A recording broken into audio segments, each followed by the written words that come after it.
Lady Catriona Harwood had survived enough winters to know precisely how cold a ballroom could feel, even when every chandelier burned bright and every guest pretended to be warm. Yet nothing in her past experience prepared her for the moment she stepped through the soaring doors of the Marwood Winter Ball and heard with painful clarity the soft, slicing murmur that would cling to her name like frost on glass. "There she is, the unmarriageable one."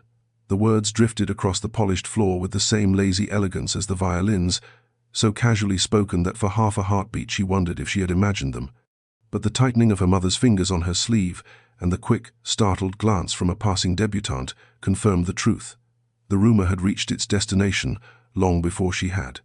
Catriona lifted her chin, the gesture small but sharp enough to cut through her panic, and she forced her expression into the serene mask she had perfected over the last agonizing months. She could not stop the whispers, but she could deny them the pleasure of watching her crumble. As she moved deeper into the ballroom, the crowd seemed to ripple around her, opening just enough to permit her passage, yet never enough to suggest welcome.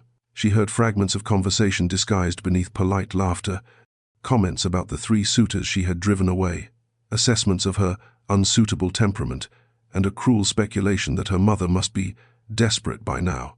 Every word landed with the sting of icy rain, but she refused to retreat. If she turned back now, if she hid, they would take her dignity as easily as they had taken her peace. She paused near the base of the grand staircase to steady herself, her gloved fingers curling into the silk of her skirt, when she felt a gaze settle on her with startling intensity. Slowly, cautiously, she allowed her eyes to lift, and found the Duke of Ashworth standing at the edge of the terrace doors, half shadowed by the spill of moonlight. He did not look away when she caught him watching.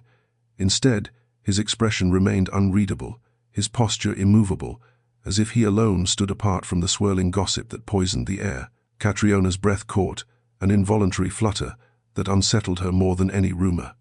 She had never exchanged more than a handful of polite words with the Duke, yet something in his quiet, steady gaze struck her like a spark against flint, unexpected, unwanted, and impossible to ignore. She turned away first, unwilling to let anyone see heat rise beneath her composure, but she felt the weight of his attention long after she slipped into the flow of dancers. And for the first time all season, a fragile thought trembled in the back of her mind. Perhaps her ruin was not the end others believed it to be. Perhaps it was the beginning. Catriona slipped out of the ballroom the moment the quadrille began, her breath uneven beneath the practiced mask she wore, the whispers still clinging to her like burrs she could not shake free. The corridor beyond the gilded doors was blessedly cool, washed in pale moonlight spilling through frosted windows, and she let her fingers trail along the cold stone for balance as she steadied herself. She told herself she simply needed a moment away from the crushing press of curious eyes, a brief retreat to gather what dignity she could salvage before she returned to the glittering battlefield, masquerading as polite society. Yet beneath that rationalization pulsed something rawer, an ache that came from hearing her name dragged through conversation with such casual cruelty. She drew a slow, shaky breath and reminded herself that composure was the only armor she had left. But before she could find her center, a deep voice broke the quiet like a slow, deliberate ripple across still water. "Lady Catriona." She turned sharply, startled to discover the Duke of Ashworth stepping into the corridor, as though the shadows themselves had parted to reveal him. The moonlight sharpened the strong lines of his face and softened the strictness of his posture, and for a heartbeat too long, she forgot how to breathe. He approached with measured steps, not as a man chasing gossip, but as someone who had deliberately left an audience to stand in relative darkness with her. It unsettled her more than the whispers. He stopped a respectful distance away, though his gaze felt anything but distant. "Are you quite well?"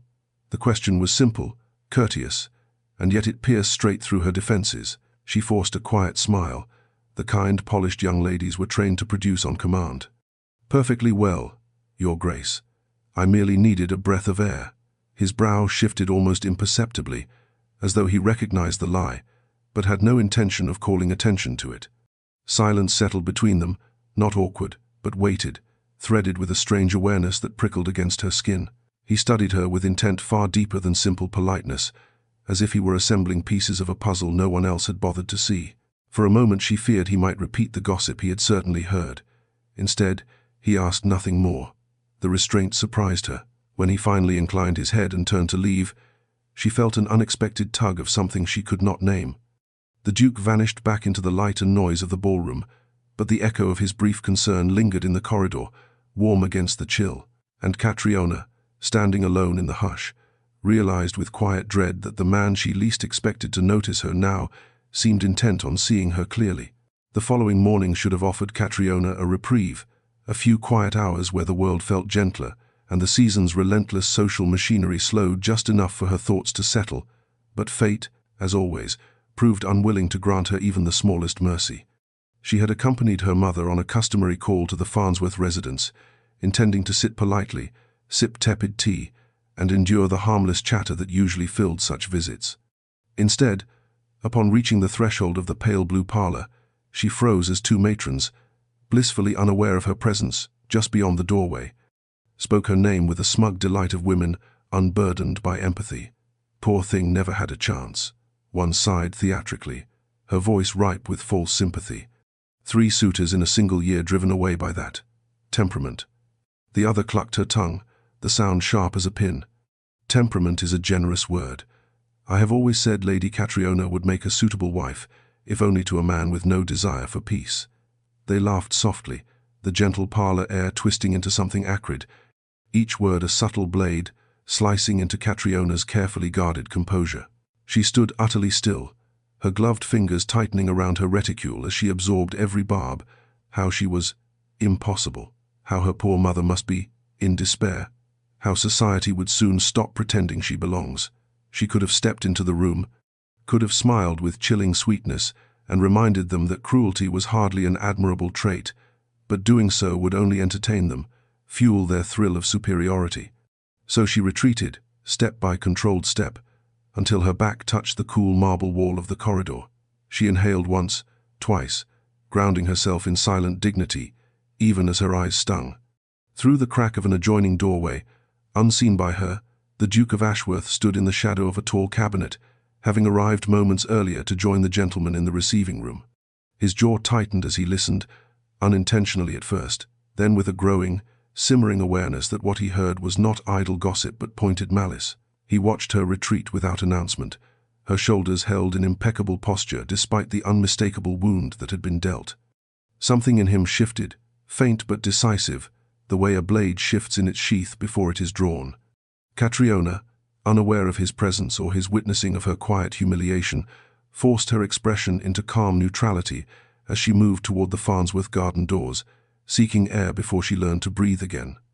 And though she could not see him, the Duke watched her go with a deep, contemplative stillness, recognizing that the woman society mocked was not fragile but fiercely resilient, and that their cruelty revealed far more about them than it ever would about her.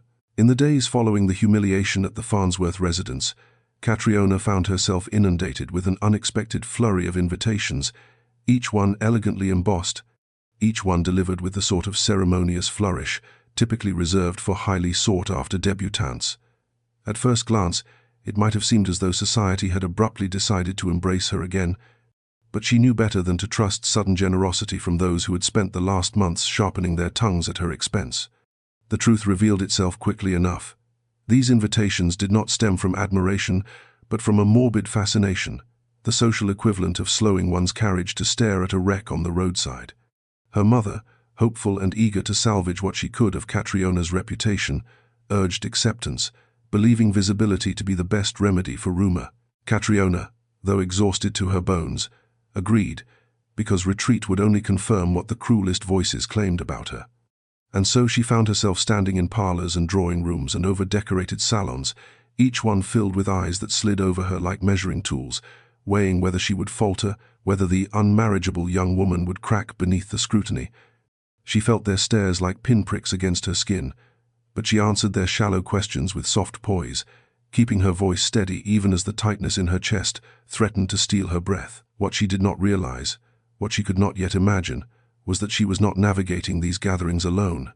The Duke of Ashworth, with a subtlety that only someone of his rank could afford, began appearing at each event she attended. There was no grand entrance, no dramatic declaration. He simply emerged within the crowd, at precisely the moments she needed a buffer between herself and the circling predators disguised as polite company. He did not hover, he observed, and every time she caught a glimpse of him across a room, speaking calmly with a cluster of gentlemen or pausing by a window as if merely contemplating the frost outside, she felt a fleeting, inexplicable sense of steadiness, as though the floor beneath her feet had stopped shifting quite so violently. She noticed, too, that whenever an especially cruel whisper reached her ears, the Duke's gaze was already fixed upon the offender, cool and unreadable, the kind of look that made even the boldest gossip rethink her indulgence. Catriona tried to convince herself it was coincidence, that a Duke's presence at social events was hardly unusual, yet the timing of it, his timing, chipped away at her certainty. But she said nothing, for fear of giving weight to a hope she had no right to hold. And though she left each event more weary than the last, the knowledge that someone, somewhere in the room, watched her with something other than contempt, etched a small, stubborn spark into her heart, one she tried desperately not to tend. The winter gathering at Lady Rathbourne's estate was precisely the sort of event Catriona wished desperately to avoid, a polished spectacle where every smile concealed a sharpened edge, and every compliment was merely a prelude to another whispered cruelty. Yet duty forced her attendance, and so she moved through the overwarm drawing-room with her usual composure, enduring greetings that were too sweet, glances that lingered too long, and laughter that always seemed to erupt just as she passed by. When the noise pressed too heavily against her ribs, she excused herself under the guise of seeking fresh air and slipped through the tall glass doors into the frost-laced garden beyond. The cold struck her immediately, a biting clarity against her overheated cheeks, but the silence was a balm she had not realized she needed. The moon hung low and pale, casting the hedges and stone pathways in soft silver, and for a blessed moment she allowed herself to breathe, truly breathe, without an audience measuring every inhale. She walked deeper into the garden until she reached a small stone bench dusted with frost, and there she lingered, hugging her arms loosely around herself, letting the stillness seep into her bones. She had barely settled when she sensed the faintest shift in the air behind her, not the sound of a servant or a wandering guest, but something steadier, more deliberate. She turned, her breath catching, and found the Duke of Ashworth emerging through the narrow arch of sculpted yew, the moonlight catching on his dark coat and lending him an almost spectral elegance. He paused as though uncertain whether to intrude upon her solitude, but Catriona, startled yet strangely reassured, inclined her head. "Your Grace," she murmured. He stepped closer, the crunch of frost beneath his boots the only sound in the quiet expanse. "Lady Catriona," he replied, his voice softened by the cold air. "It seems we are both fleeing the festivities." A faint smile touched her mouth.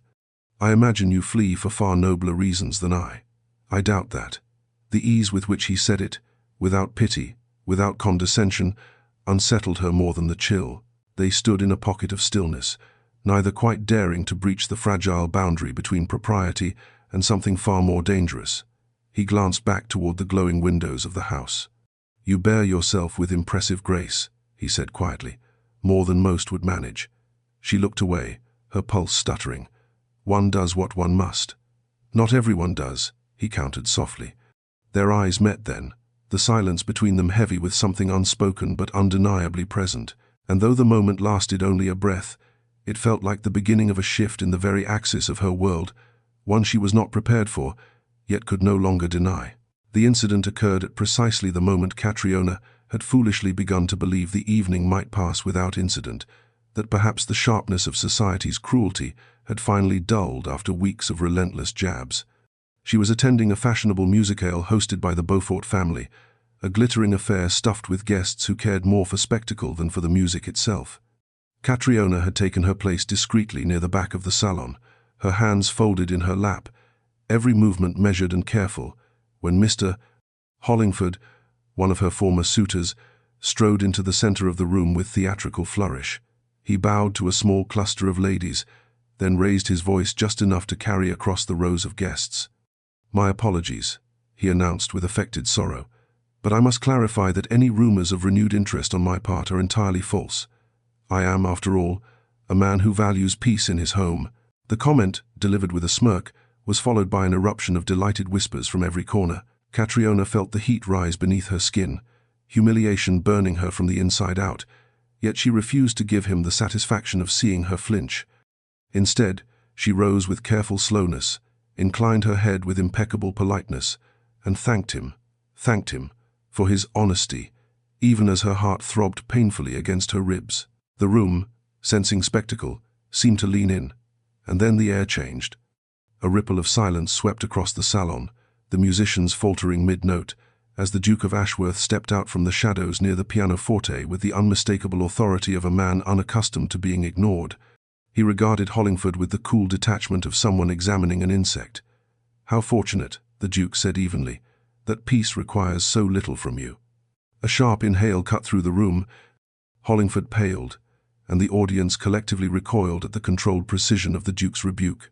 No one dared speak. No one even dared shift. Catriona, stunned into stillness, felt the breath she had been holding shudder free. The Duke's gaze flicked toward her, not lingering, not possessive, but with a steadiness that felt dangerously like allegiance. He stepped aside without another word, leaving Hollingford swallowed in his own embarrassment as he retreated into the crowd. The musicians tentatively resumed playing, though the atmosphere remained taut, charged, transformed.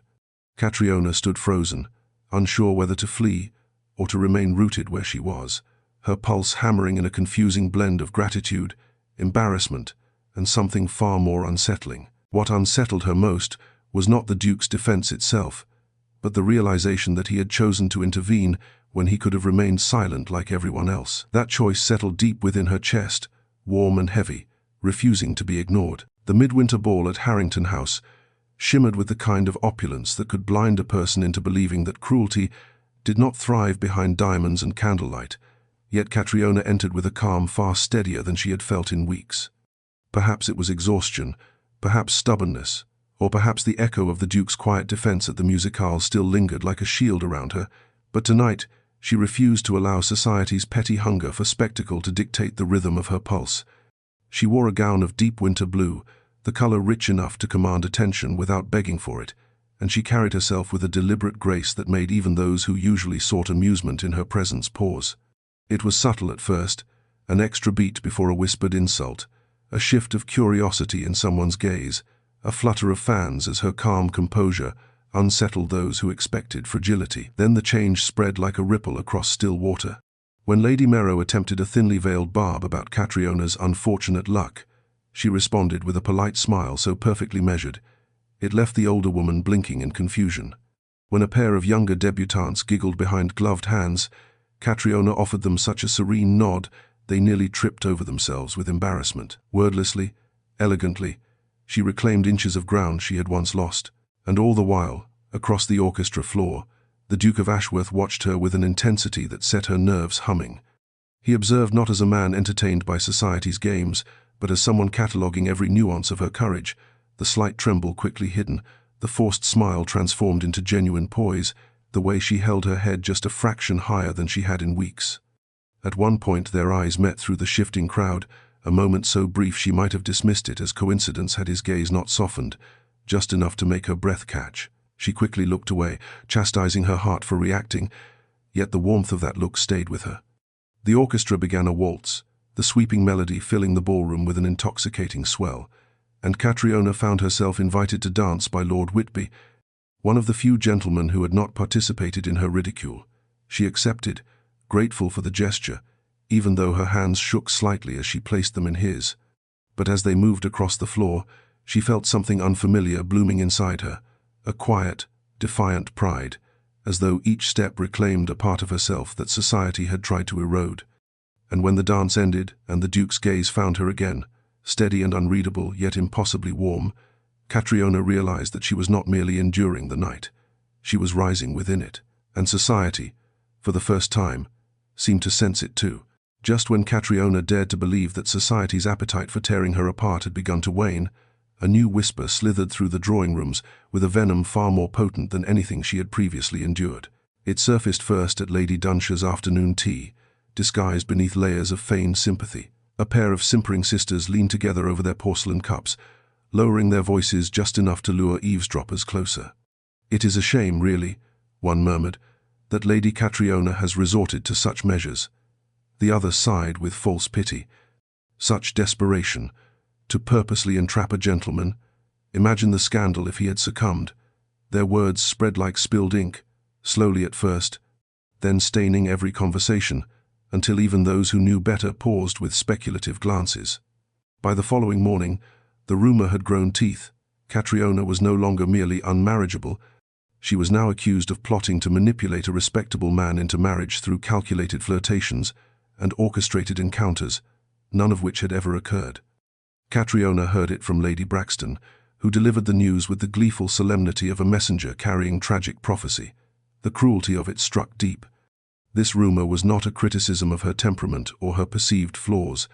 It was an attack on her integrity, her character, her very worth as a woman of honor. And unlike before, there was no part of her that felt capable of weathering this storm with calm indifference. She retreated to the far corner of the garden terrace, her breath shallow, her fingers gripping the balustrade as she fought the rising tide of panic threatening to swallow her.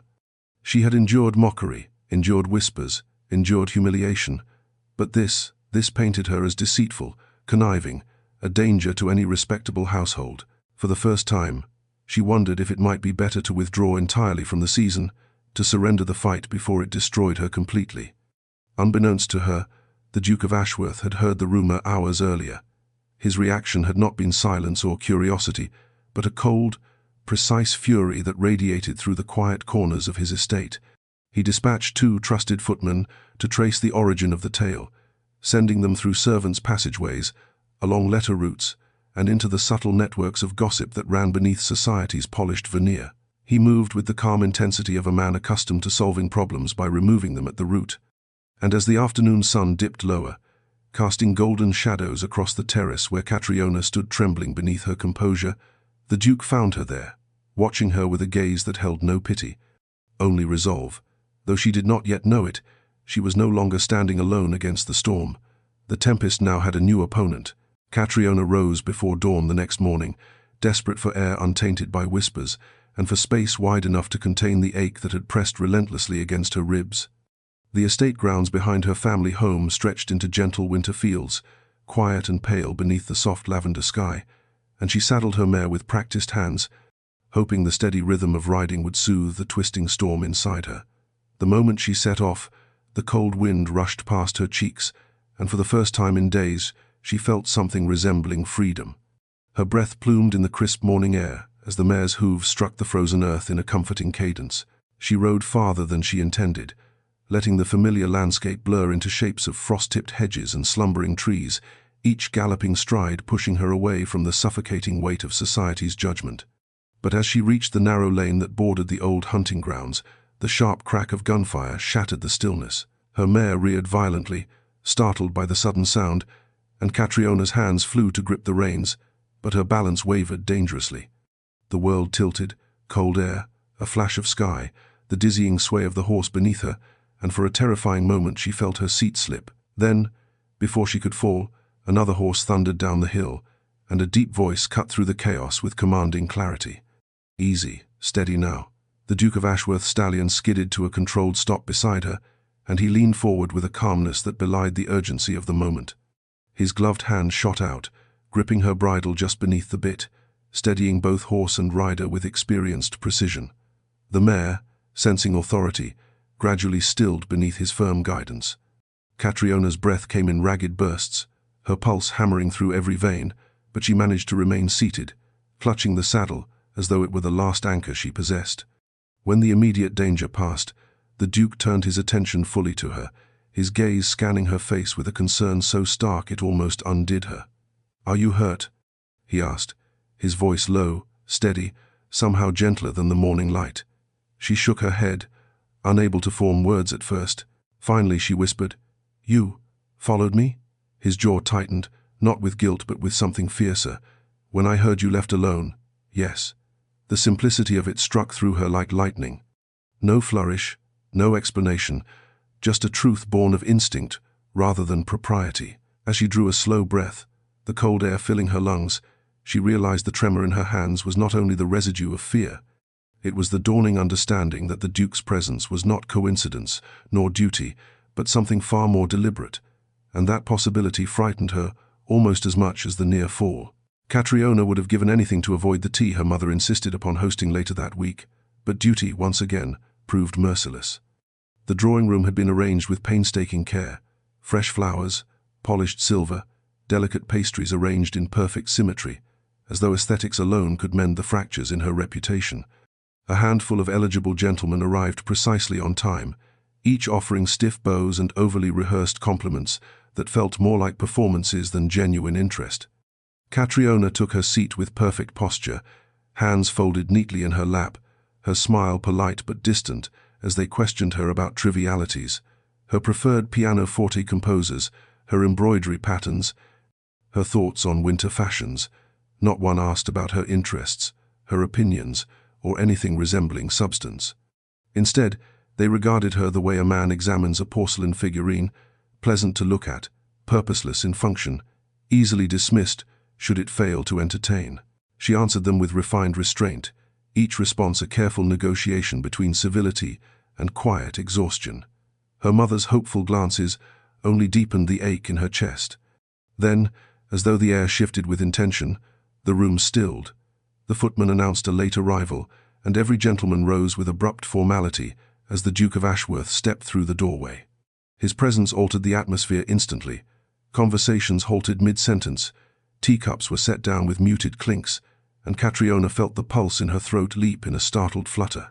She had not expected him, she certainly had not dared to hope for him, but there he stood, offering a courteous nod before crossing the room with the quiet command of a man entirely certain of his place in the world.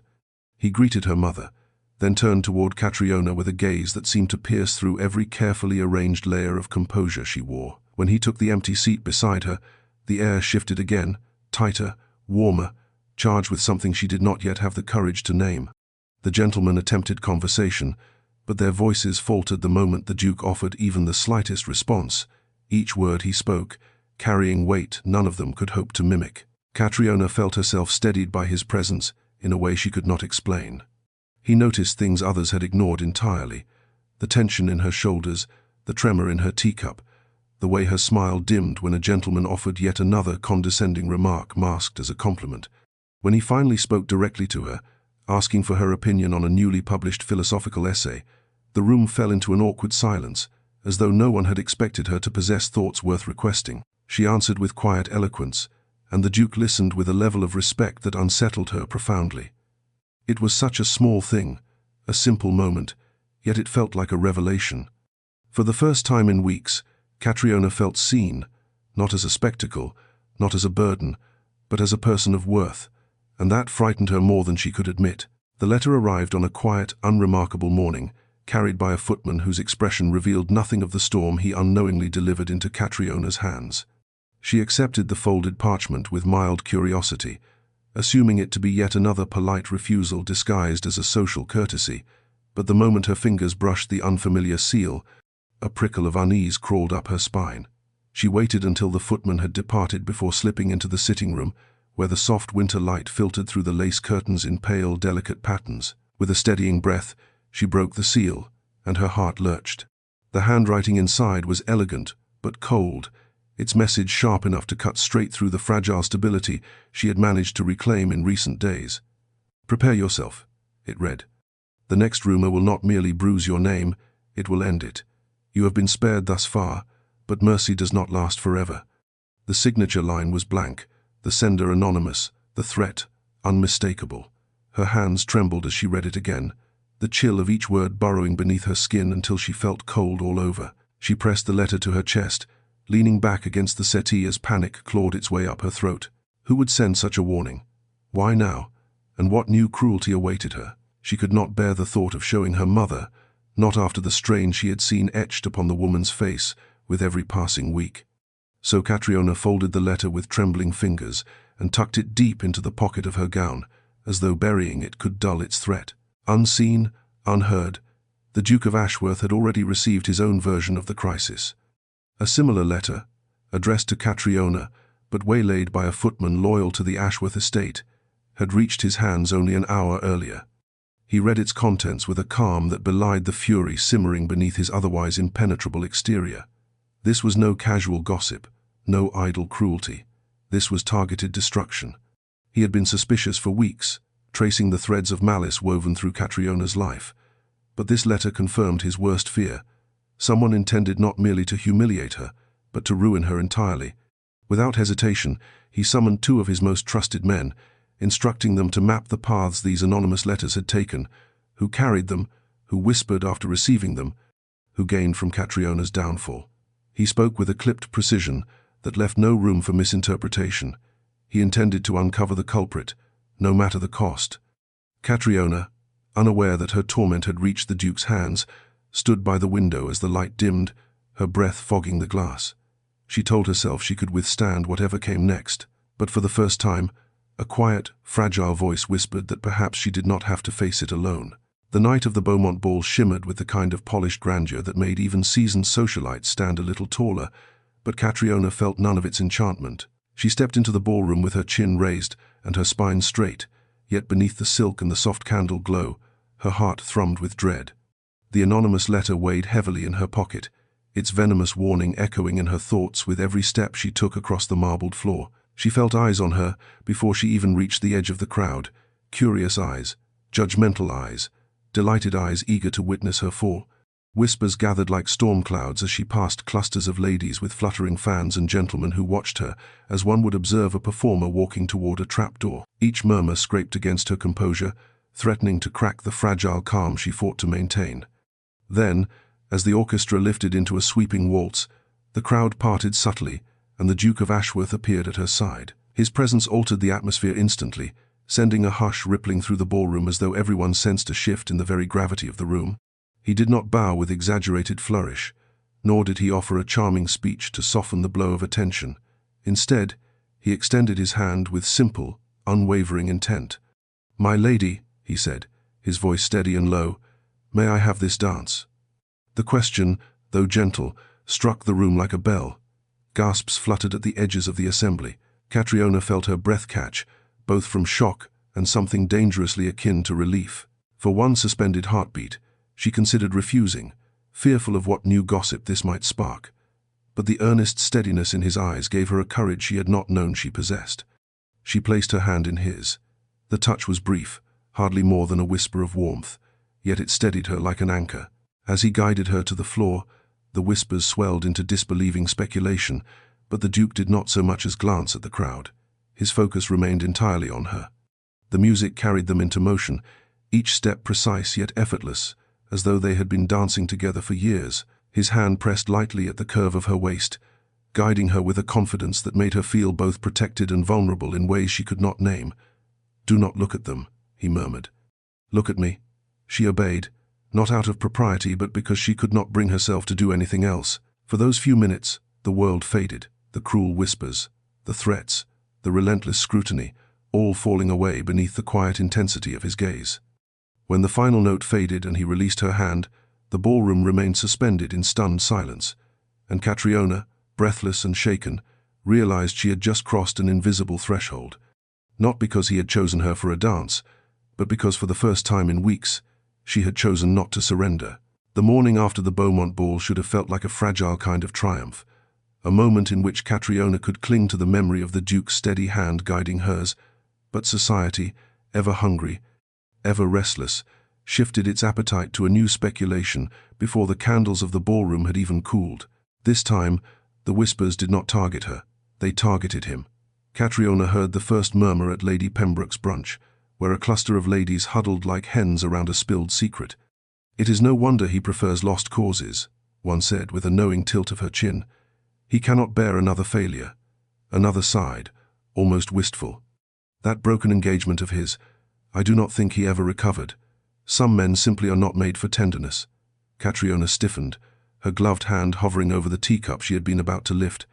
She had heard fragments of the story before, a betrothal dissolved years ago, an icy quiet lingering in the Duke's wake ever since, but never delivered with such pointed cruelty as though his past were a cautionary tale meant to warn her away. Throughout the afternoon, the tale unfolded in increasingly embellished versions: an ambitious fiancé who abandoned him for a wealthier prospect, a scandal hidden by powerful connections, a broken heart he had buried beneath impeccable composure. With each variation, Catriona felt her earlier certainty tremble. She had allowed herself, if only for a heartbeat, to believe that the Duke's defense of her, his dance, his unwavering presence, meant something more than courtesy. Yet now, as she listened to women dissect the fragments of his past with merciless delight, doubt coiled tightly in her chest. What if she had misread everything? What if his attentiveness was merely the reflex of a man seeking distraction rather than connection? At the evening gathering hosted by the Waverleys, she found him standing near the tall windows overlooking the frozen gardens, surrounded by gentlemen discussing politics with stiff enthusiasm. Catriona approached, her steps steady, though her pulse was anything but. When he turned toward her, his expression softened almost imperceptibly, yet she saw it. She always saw it. "Lady Catriona," he greeted, his tone measured but warm. She dipped her head in greeting, fighting the ache of uncertainty. Their conversation was polite, restrained, careful in a way it had not been in the garden or on the ballroom floor. She felt an invisible wall rise between them, built not from anything he said but from everything she feared she had imagined. He seemed to sense the shift, for his eyes searched hers with quiet intent, as though he were trying to find the reason for her sudden distance. But she offered him nothing, not yet, not when her heart felt so perilously exposed. And so they stood there, two people separated by inches, held apart by a past neither of them had spoken aloud, yet both felt looming like a ghost between them. The evening at the Waverleys should have ended with polite farewells and the customary exchange of empty pleasantries, but Catriona found herself drifting toward the terrace doors, driven by a restlessness she could not contain. The ballroom's heat pressed against her skin, the whispering crowd felt suffocating, and the rumors of the Duke's past, persistent, stinging, echoed through her thoughts like a refrain she could not silence. She stepped into the snow-dusted garden, the cold air biting through the thin silk of her sleeves, and inhaled deeply, grateful for the quiet that settled around her like a balm. She had not expected him to follow, but moments later the soft crunch of boots against snow sounded behind her, and when she turned, the Duke of Ashworth stood framed in the glow of the doorway, his expression unreadable but his eyes unmistakably intent on her. "You left rather abruptly," he said, stepping into the garden with her, ignoring the cold as though it carried no weight. She managed a small, practiced smile. The room felt crowded. He seemed to consider her words, then gestured toward the narrow path winding along the hedges. "Walk with me?" It was not a command, not an assumption, simply an offering. She nodded. They moved slowly through the snow, the world around them softened by moonlit frost. For several moments neither spoke, but the silence was not unfriendly. It felt expectant, as though both were working up the courage to address the invisible thread pulling taut between them. At last he broke it. "You were distant this evening, avoiding me even." She stiffened, her breath puffing in the cold. "I was not avoiding you. I merely—" Her voice trailed off, betraying her uncertainty. "The things people say about you," she finally confessed, "they are not mine to repeat." His jaw tightened slightly, but his voice remained steady. "My past is no secret, nor is it extraordinary. A poor match, an engagement that should never have been made. There is little more to it. They imply you cannot love," she whispered before she could stop herself. The Duke halted, turning fully toward her, snow settling on the dark wool of his coat. "Is that what troubles you?" She swallowed, unsure how to answer without revealing how deeply she cared. "It troubles me that I may be misreading you," she said softly. He held her gaze for a long moment, something shifting in his eyes, something fragile and disarmed. "Then allow me to ask you something in return," he said. "Why did you refuse the suitors who courted you?" She blinked, startled by the unexpected shift. "Because they did not see me," she said finally. "They saw a convenience, or a decoration, never a partner." Snow muffled the world around them until it felt as though only their voices existed. And in that stillness, understanding passed between them, quiet, vulnerable, undeniable. The fragile peace Catriona had gained from her snowy walk with the Duke shattered with ruthless precision 2 mornings later, when a footman arrived looking pale and anxious as he presented a sealed envelope bearing the mark of Lord Pembroke's household. Catriona frowned, surprised by the unexpected correspondence, but before she could break the seal, her mother swept into the room with a flurry of agitation. "Catriona, tell me this is not true," she whispered, thrusting a crumpled sheet of paper into her daughter's hands. The shaky handwriting struck her instantly, her name, repeated twice, intertwined with a claim so vile it made her vision blur. According to the forged letter, Catriona had been corresponding in secret with a married gentleman, a man whose wife had allegedly discovered their improper exchange and now threatened public scandal. The accusation struck her like a physical blow. Her knees weakened, her stomach churned, and she felt her entire body go cold as she read the lie again and again, desperately searching for logic where there was none. Her mother, trembling, whispered, "Catriona, this will ruin you. This will ruin us." But Catriona barely heard her. The words swam before her eyes, turning into spirals of panic. She had endured whispers, endured humiliation, but this was a death sentence for any young woman's reputation. The moment she stepped outside her home, she saw the consequences already taking shape. At a small gathering later that day, ladies shifted away as she entered the room. Conversation faltered. Men refused to meet her gaze. Someone whispered shameful under their breath. Someone else muttered disgrace. And Catriona, standing in the center of it all, felt the weight of their condemnation press onto her shoulders until she could barely breathe. It was the Duke who shattered the silence. He arrived without announcement, his expression dark with controlled fury as he strode into the drawing room where the letter had been passed from hand to hand like a scandalous performance piece. "Let me see it," he demanded, extending his gloved hand. Stunned, Catriona handed the page to him. He did not merely scan it. He examined every stroke of ink, every smudged corner, every inconsistency in the handwriting. Then, with a calm that was more terrifying than any raised voice, he said, "This is a forgery." Gasps rippled across the room. He turned to face the gathering, his voice as cutting as ice. A poorly constructed one at that. The wax seal is wrong, the tone inconsistent, the dating impossible, and the signature laughable. No one dared challenge him. The authority in his voice was absolute. Catriona's breath trembled free, a sound somewhere between relief and disbelief. The Duke folded the letter once, with deliberate precision. "This will not stand," he said, his gaze locking with hers.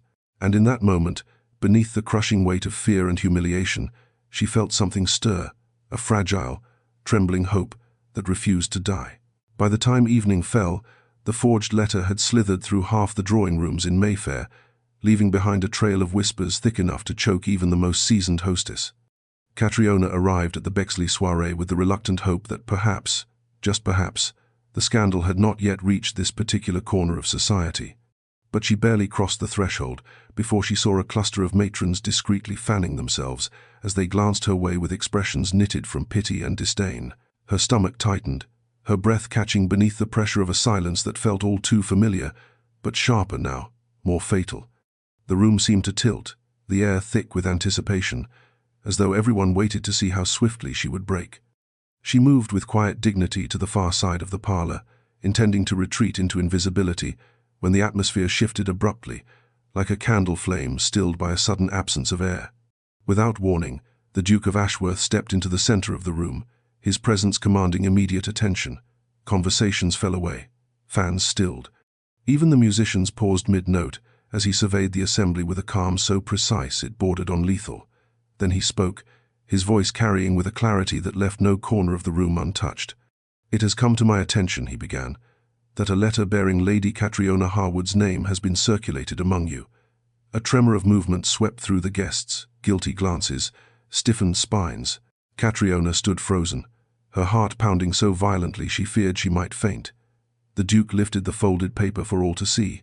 "This letter," he continued, "is a forgery." The word cut through the room like a blade.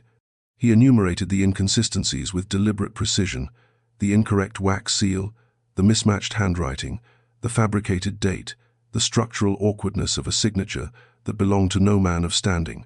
Every detail dismantled the rumor with surgical efficiency.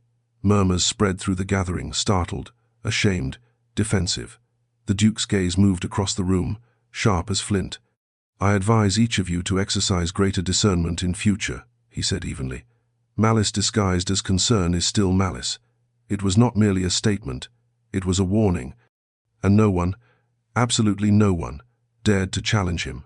Catriona felt her lungs finally draw breath, shaky but real. In the silence that followed, the Duke turned toward her. His expression was not triumphant, nor even angry, only resolute, as though he had drawn a line that no one would ever dare cross again. For the first time in weeks, she felt the crushing weight around her loosen, replaced by something almost unbearable in its tenderness. The knowledge that someone had chosen to stand before society's cruelty and declare her worthy of the truth. It was a moment she knew she would never forget. The Duke's public defense should have quelled society's appetite for cruelty, but instead it shifted their hunger towards something new, jealousy, sharp and simmering, directed squarely at Catriona. She felt the change almost immediately. At Lady Pennington's tea the next afternoon, the smiles offered to her were too bright, the compliments too sugary, the glances exchanged behind fans far too pointed to be mistaken for anything resembling goodwill. The young women who once ignored her now studied her with predatory curiosity, their expressions tight with resentment. It was clear they had taken the Duke's declaration not as vindication of Catriona's character, but as a personal slight against their own ambitions. For years, many had angled for his attention with carefully practiced sweetness, strategic alliances, and calculated charm. Now, to see him align himself with a woman society had deemed a lost cause was an affront they could not swallow. Their retaliation was subtle, elegant, and cruel. At the tea table, a debutante accidentally knocked over a plate of pastries, splattering the sugared mess dangerously close to Catriona's gown before offering an apology dripping with false remorse. During conversation, another asked with exaggerated innocence whether Catriona found it exhausting to be constantly defended by the Duke, as though her existence were a burden he magnanimously carried. Their laughter, soft and poisonous, floated around her like smoke. Catriona bore it all with practiced grace, the same composure she had learned to wield like armor. But inside, something fragile strained against the pressure. She reminded herself to breathe slowly, to speak only when necessary, to show nothing that could be twisted into weakness. Yet the relentless scrutiny scraped against her nerves until she could feel the familiar ache of isolation building once more. The Duke, arriving fashionably late and entirely unaware of the gauntlet she had endured, stepped into the ornate salon with calm authority. His presence cut through the tension like a blade through silk. As he approached, the cluster of jealous young women retreated with stiff curtsies and stiffened smiles, their eyes flashing with indignation. Catriona tried to compose herself, but he saw it, the tightness around her eyes, the faint tremor in her breath, the strain she fought to hide.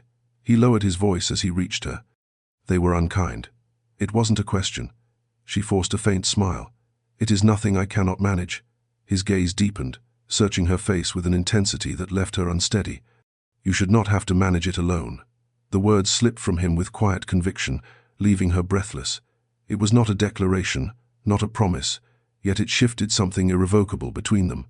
For the first time, she realized the bond forming between them was not merely circumstance or gratitude. It was something deeper, something neither of them could deny even if they tried. The Pennington evening soiree was meant to be a genteel affair of card games and mild conversation, but Catriona found herself suffocating beneath the weight of too many eyes and too many unspoken questions. Even with the Duke's steady presence somewhere in the room, the air felt thick, constricting, humming with a scrutiny she could no longer bear. Under the guise of seeking a book she had once borrowed, she slipped down a narrow hallway and eased open the door to the library, grateful when the warm lamplight spilled across her like a soft embrace. The room was blissfully empty, its towering shelves dark and dignified, the scent of leather and old paper grounding her frayed nerves. She walked along the far wall, letting her fingertips drift across the spines of books she did not read, breathing slowly until the tightness in her chest eased into something gentler. She did not hear the door open again, only sensed the subtle shift in the room, the quiet awareness that someone was no longer where they had been moments before. When she turned, the Duke was standing just inside the doorway, the lamplight casting gold across the edges of his features. He did not speak immediately, nor did he move closer. Instead, he closed the door behind him with a soft click that echoed like a punctuation mark. "I thought you might be here," he said quietly. She swallowed, uncertain whether to be grateful or terrified by how well he understood her. The room was overwhelming, she admitted, her voice barely more than a breath. He stepped closer, not closing the distance so much as acknowledging it, and his gaze softened with something so unexpectedly tender that she felt her pulse flutter. "They do not deserve the power they take from you," he murmured. "Their cruelty says far more about them than it ever could about you." She exhaled slowly, the ache inside her loosening. "Sometimes," she whispered, "I worry I am losing pieces of myself trying to keep up with them." He shook his head, his voice deep and steady. "If anything, you show more of yourself in how you withstand them." Silence settled between them, comfortable, fragile, intimate. He moved to stand beside her at the bookshelf, close enough that she could feel the warmth radiating from him, yet leaving her space to breathe. Their hands brushed, not deliberately, not accidentally, but somewhere in the fragile space between, and the contact sent a shiver of awareness through her. She dared to meet his gaze, and the quiet in his eyes nearly unmanned her entirely. Affection, respect, recognition, a mixture of emotions she never imagined she would see directed at her. They did not touch again. They did not speak further. They simply stood in the hush of the library, two people who had spent months navigating the dangerous edges of society, now finding a rare refuge not in grand gestures, but in the quiet acceptance of each other's presence. And in that stillness, something deep and irrevocable shifted between them, something that felt achingly like the beginning of love. The days that followed their stolen peace in the library carried an almost dreamlike quality for Catriona, as though the memory of the Duke's quiet closeness lingered in the air around her, softening the sharp corners of the world. But the fragile warmth did not last. Rumors rarely slept, and this time they awoke with ravenous enthusiasm. The first whisper reached her at Lady Whitcomb's luncheon, a careless aside delivered by a young woman who clearly delighted in the cruelty she was about to unleash. "They say the Duke is finally ready to marry," she said, leaning across the table with feigned excitement. "It will be announced soon." Catriona's heartbeat stumbled. She kept her expression perfectly neutral as she lifted her teacup. "To whom?" The young woman shrugged, her smile sharp. "No one knows yet, but certainly someone of impeccable standing, given his lineage. Perhaps Lady Aurelia, or Lady Selwyn. Someone suitable." Suitable, the word sliced through her with surgical precision. As the afternoon unfolded, versions of the rumor spread like shadows stretching across the room. The Duke had been seen speaking at length with a mother ambitious for her daughter. He had visited an estate known for its influential connections. He had been overheard discussing marital expectations with a close friend. None of it was confirmed, yet all of it felt like truth because society wished it to be. Catriona felt her hope shrink with every whispered speculation. Had she mistaken his intentions? Had she been foolish enough to believe kindness meant something more? Her composure, her last fragile shield, wavered. When the Duke arrived at the evening gathering she attended, she greeted him with impeccable courtesy, masking the ache beneath her ribs. He approached with the familiar warmth in his eyes, but she stepped back ever so slightly, enough for him to freeze in place. The fracture was instantaneous. Confusion flickered across his features as he searched her gaze, his brow tightening with concern. "Have I offended you?" he asked quietly. She shook her head, unable to trust her voice. "Not at all, Your Grace." But the stiffness in her posture betrayed her. He noticed. Of course he noticed. "Something has changed," he said, his voice low, careful, as though he feared pushing her further from him. She forced a smile so fragile it felt as though it might shatter on her lips. "Nothing has changed, I assure you." And yet, everything had. The distance she placed between them, small but unmistakable, was rooted in fear, in humiliation, in the certainty that she had allowed herself to hope for something never meant to be hers. That evening, she left early, whispering an excuse about fatigue. But the truth was far simpler. She could not endure standing so close to a man she had begun to love, only to learn he might be preparing to offer his heart elsewhere. The Duke spent the better part of the evening replaying the moment Catriona stepped away from him, her polite composure masking a wound he could not identify. Every instinct in him recoiled at the sight of her retreat, not because his pride had been bruised, though it certainly had, but because something in her expression had carried a quiet, aching resignation that unsettled him more deeply than he cared to admit. It was enough to send him searching for her long after the gathering had dwindled into soft laughter and fading candlelight. He found her in the conservatory, standing before a wide expanse of glass, as though studying the moonlit garden might provide answers to questions she dared not voice. She did not hear him at first, and he took a moment simply to observe the delicate slope of her shoulders, the way her fingers drifted absently along the frame of the window, the fragile stillness of someone holding herself together by sheer force of will. "Lady Catriona," he said softly. She startled, turning with hurried composure, her expression shifting into a polite mask that made something inside him twist. "Your Grace, I did not expect. I gathered as much." He stepped closer, slowly, giving her every opportunity to place distance between them again. She did not, but she did not move toward him either. "You were different tonight," he said, withdrawn, guarded, as though, he hesitated, searching her eyes. "As though you feared me." Her breath caught, and for a moment she appeared ready to deny it. But then her gaze dropped, her voice barely above a whisper. "I do not fear you. I fear misunderstanding you." The confession struck him with more force than any accusation could have. Misunderstanding? She hesitated, then forced herself to speak. "There are rumors that you intend to propose soon, that you have chosen someone." His brow furrowed, disbelief flickering across his features before a quiet, simmering frustration took hold. "Rumors," he repeated, the word sharp. "And you believe them?" Her fingers tightened against her skirts. "I believed I had misread the nature of your regard." A silence settled between them, thick as velvet. Then the Duke stepped closer, close enough that the warm glow of candlelight gilded the edges of his features. "Catriona," he said, his voice low, her name sounding different when spoken without title or armor. "I have given no permission for such rumors to circulate. I intend no proposal." She inhaled, the sound soft with heartbreak. "I see. To anyone but the woman I choose," he finished, his gaze locking with hers. Her breath stilled. He did not touch her. He did not need to. The truth in his eyes was contact enough. Her fear loosened, uncoiling like a knot finally cut free, and relief, frightening in its intensity, washed through her until she felt almost weightless. For the first time in days, her heart dared to steady. The morning after their quiet, candlelit confrontation should have brought clarity, yet instead it ushered in a new storm, one not of rumors or malice, but of expectations sharpened into obligations. The Duke arrived at Ashworth House only to be summoned almost immediately by his mother, the Duchess Dowager, whose summons had the unmistakable tone of a battle trumpet. She waited for him in her private sitting room, posture perfectly erect, her expression carved from the kind of aristocratic steel only a lifetime of influence could forge. Before he had even crossed the carpet, she began. "Your behavior last evening has caused quite a stir," she said, her voice cool, elegant, and devoid of warmth. "Aligning yourself publicly with a young woman whose reputation is, she is innocent," he cut in, more sharply than he intended.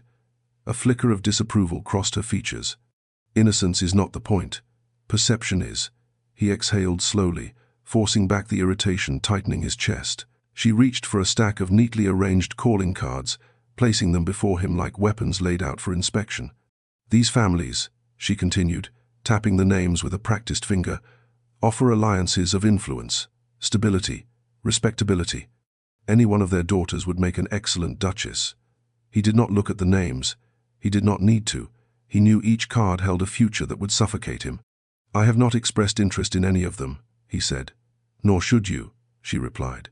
"But you are nearing the age where indulging your ideals becomes irresponsible.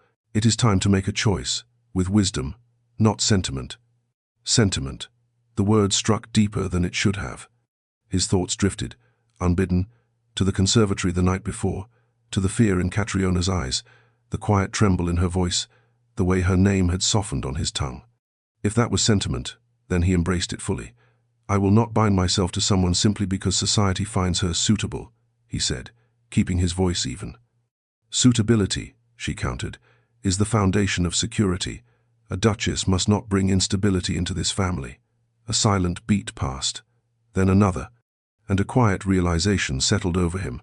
She was speaking not of suitability but of Catriona. "You will not dictate my decisions," he said at last. "Not this one." The Duchess Dowager's expression did not soften. "You are my son," she replied, "and your choices shape more than your own life." He left her chambers with a heaviness pressing against his ribs, yet beneath the weight simmered something unyielding resolve. For the first time he understood the true cost of choosing Catriona, and he knew with dawning certainty that he would pay it. Catriona returned home from the morning's calls with a tightness in her chest she could not quite shake, a nameless dread that seemed to cling to her like a second skin. She had spoken with polite composure, smiled where expected, and carried herself with the dignity she had fought so hard to preserve, yet beneath it all simmered a restlessness she could neither name nor soothe. The moment she stepped into the drawing room, she found her mother pacing in anxious circles, her usually graceful movements fragmented into jerky, trembling motions. "Mama?" she asked softly. Her mother turned, eyes glassy with unshed tears, and in that instant Catriona's heart clenched. "I cannot do this anymore," her mother whispered, her voice breaking on the final word. "I cannot watch them tear you apart and pretend nothing is happening." Catriona moved to her at once, but her mother shook her head, pressing a trembling hand to her lips as though trying to contain a sob. "Every morning, every event, every whisper, it is too much. I have watched them chip away at you piece by piece, and I fear one day I will wake to find you have disappeared entirely beneath their cruelty." Catriona felt her throat tighten painfully. "Mamma, I am managing." "You should not have to manage," her mother cut in, voice sharp with grief. "No young woman should be forced to live under the shadow of such malice. I want you to withdraw from the season. Leave London. Let them gossip into the empty air while you breathe freely somewhere far from all this." The words struck Catriona with a force she had not expected. Withdraw, flee, hide. She had imagined such escape in moments of private despair, but hearing it spoken aloud, spoken by the woman who had always taught her to hold her head high, shook her in ways she could not name. "If I leave now," she said quietly, "they will believe everything said about me." "Let them," her mother whispered fiercely. "Your safety, your spirit, these matter more than their opinions." Catriona opened her mouth to reply, but the sound of footsteps in the hallway stilled both women. A moment later, the Duke of Ashworth appeared at the threshold, his presence halting the air itself. He took in the scene instantly, the tears, the tension, the exhaustion etched into both their faces, and something darkened in his eyes. "Lady Harwood," he said gently to Catriona's mother, "forgive the intrusion. I came to speak with your daughter, but I see a conversation of greater gravity is underway." Her mother straightened, attempting composure. "Your Grace, I fear my daughter has endured more than any young woman should." The Duke's gaze shifted to Catriona, softening with something painfully close to tenderness. "She should not endure it alone," he said quietly. Her breath caught. It was not a grand declaration, it was not even a promise, yet it felt like one, felt like a hand held out as the ground trembled beneath her, and for a moment, just one fragile moment, hope dared to flicker again. The Duke left Catriona's home with a purpose that thrummed through his veins like an unsheathed blade, sharp and humming with restrained fury. For weeks he had sensed the malicious intent woven through every rumor, every whisper, every conveniently timed humiliation.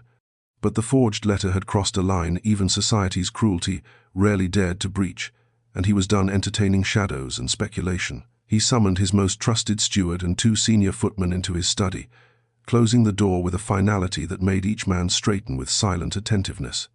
The instructions he delivered were crisp, efficient, devoid of any emotion that might betray the rage simmering beneath his composed exterior. They were to track every messenger who had handled the forged letter, trace each servant who had carried even a fragment of accusation across household lines, and examine the routes used by correspondents known to feed gossip to eager ears. It took less than a day for the truth to emerge. By mid-afternoon, his steward returned with a report that stirred the Duke's anger into something cold and finely sharpened. The source of the forged letter, the man who had orchestrated the rumor that now threatened to ruin Catriona, was Lord Pembroke, a former suitor, a man she had rejected with polite firmness the previous season, a man whose pride could not bear the sting of refusal, and so he had chosen revenge. Not the childish sort traded in petty drawing-room complaints, but the insidious kind meant to destroy a woman quietly, irrevocably. The Duke wasted no time. He found Lord Pembroke in the billiard room of his club, laughing too loudly with men whose ambitions were as shallow as their amusements. The room fell silent the moment the Duke crossed its threshold. Something in his expression, controlled, glacial, lethal, made even the boldest occupants step aside. Pembroke paled but attempted a thin, mocking smile. "Your Grace, to what do I owe the—" "Silence." The word cracked like a whip. The Duke stepped closer, trapping Pembroke in a corner between the billiard table and the panelled wall. "You forged a letter implicating Lady Catriona Harwood. You spread rumors designed to destroy her reputation. You manipulated half of society with lies because your pride could not withstand rejection." Pembroke sputtered, but the Duke cut him off with a look that could have frozen fire. "You will confess, privately, to the parties who must hear it, and you will do so today. If you do not, I will see every door in London closed to you, every alliance severed, every opportunity lost." There was no bluster in his tone, only truth. Pembroke swallowed hard, his facade crumbling. "Very well," he muttered. "I will do as you say." "Not for my sake," the Duke replied coldly. "For yours." That night, word began to trickle through the correct channels, not loudly, not publicly, but with the quiet efficiency of truth finally finding its way home. And Catriona, though she did not yet know it, had been vindicated.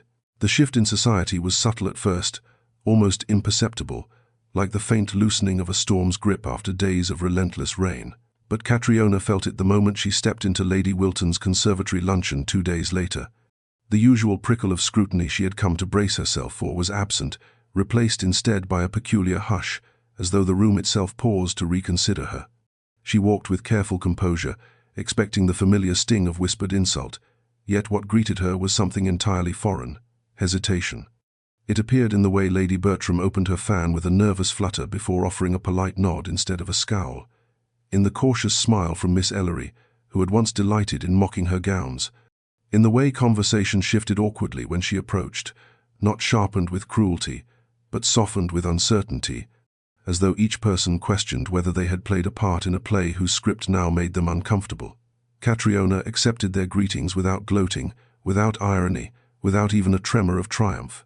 She did not trust this sudden gentleness, nor did she crave it. What she wanted was simply peace, the ability to breathe without feeling the weight of judgment pressing into her ribs. As the luncheon unfolded, she felt an odd stillness settle inside her, a fragile yet deeply comforting awareness that she had survived what was meant to break her. She found a seat near the windows, the winter sunlight spilling across her hands, and allowed herself a single, careful exhale. The Duke arrived some minutes later, his entrance unannounced yet immediately felt. Conversations faltered, backs straightened, and a ripple of quiet deference moved through the room. He greeted the hostess, then found Catriona with a precision that warmed her in ways she struggled to hide. When he approached, she rose, dipping her head just enough to acknowledge him. "Lady Catriona," he said softly, "may I join you?" She gestured to the chair beside her, her pulse unreasonably quick. "If you wish, Your Grace." The closeness of his presence soothed her, grounding her in a way the changing tides of society never could. Their conversation was easy, effortless, even, filled with low exchanges about the luncheon's flowers, the pianist's skill, the pale winter light. Yet beneath every word lingered something deeper, a quiet understanding forged through fire and fragility. At one point, she glanced toward the other guests and realized something astonishing. No one was staring with disdain. Some glanced with curiosity, others with respectful caution. But the cruel delight that once shadowed every room she entered had vanished. Her vindication was not loud or triumphant. It was not a scene, nor a declaration, nor a spectacle. It was simply this: the air no longer pressing upon her like a weight she could not bear. She met the Duke's gaze, finding warmth there, and for the first time in months felt something stir inside her chest, hope, steady and real. The quiet victory of the luncheon lingered in Catriona's mind like a soft echo, though she dared not fully trust the calm. She had been wounded too often, too deeply, to believe that peace could last without being snatched away. But the Duke seemed determined to anchor her newfound steadiness. For the very next morning his carriage appeared before her home, not with the discreet subtlety he often favored, but with the unmistakable formality of a man arriving with purpose. Her mother, startled into a flutter of anxious fussing, ushered him into the drawing-room, smoothing her skirts with trembling fingers, as though preparing herself for a summons to judgment. Catriona descended the stairs with carefully measured steps, her heart thudding with a rhythm she could not disguise. The Duke stood when she entered, offering a bow that held none of the casual ease he sometimes exhibited. It was deliberate, reverent, even. Something inside her trembled. Her mother seated herself with nervous dignity, clasping her hands in her lap. "Your Grace," she said, voice taut, "to what do we owe the honor of your visit?" He did not glance at Catriona first, though she felt the pull of his attention like heat brushing her skin, but instead addressed her mother with solemn clarity. "Lady Harwood," he began, "I come today with a request of significance. But before I speak it, I ask your permission to converse with you both openly." Catriona's pulse tripped. Her mother nodded quickly, though confusion flickered in her eyes. The Duke drew a breath, steady and sure. "I am aware," he said, "of the trials your daughter has endured these past months. I have seen the injustices, the cruelty, the attempts to dismantle her reputation." His voice hardened slightly, just enough to betray the fury he kept tightly leashed. "I have intervened where I could, but my efforts were not born solely from duty or conscience." Catriona froze, unable to look away from him. Her mother's breath caught quietly, a single fragile sound in the stillness. The Duke continued, softer now. "Your daughter possesses courage in ways society rarely recognizes. She endures with dignity. She speaks with sincerity. She refuses to bend even when the weight upon her is unjust." He paused, and when he spoke again, his voice held a depth that made Catriona's chest tighten painfully. These are qualities I hold in the highest esteem." Her mother pressed a hand to her heart, her eyes widening. The Duke's gaze shifted finally, to Catriona. And in that moment, there was no courtship ritual, no social dance, no ambiguous politeness masking deeper intent. There was only truth.